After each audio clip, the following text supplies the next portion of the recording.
સુરતમાં ખેડૂતોએ લીધેલા વિવિધ પાકને નુકસાન થયું। કીમ નદીના પૂરથી માંગરોળ તાલુકાના ખેડૂતોનો પાક ધોવાયો છે। શેરડી, શાકભાજી, ડાંગર, કેળા સહિતના ઉભા પાક પર કીમ નદીનું પાણી ફરી વળ્યું છે। આ સિઝનમાં સતત ત્રીજી વાર કીમ નદીમાં પૂરથી મુશ્કેલી સર્જાઈ। હજારો હેક્ટર ખેતી પાક ધોવાઈ જતા ખેડૂતોના માથે માઠી દશા બેઠી છે।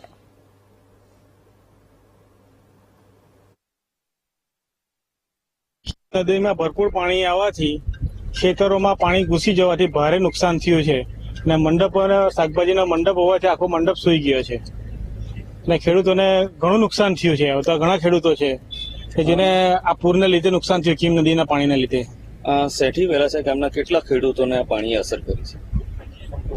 આ માંગરોળ તાલુકાના લગભગ 70% ગામ કવર થઈ જાય એમ તો કીમ નદી જે કનેક્ટ કરે તો આ માંગરોળ થી લઈને આ બાજુ કીમ સુધીના તમામ ગામો કીમ નદીના કિનારે આવેલા છે।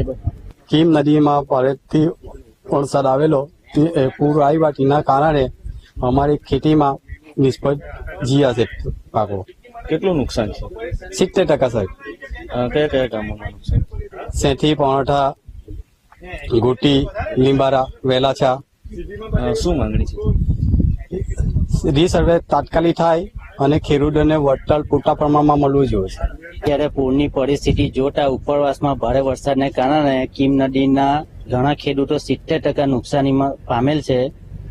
તો એ લોકોને અગાડીના સરકારશ્રી તરફથી ઉચ્ચ વળતર મળે એના પ્રયાસ ચાલી રહેલા છે અત્યારે, ને ખેડૂતોને મહત્તમ લાભ મળે એવું પ્રયત્ન કરીશું।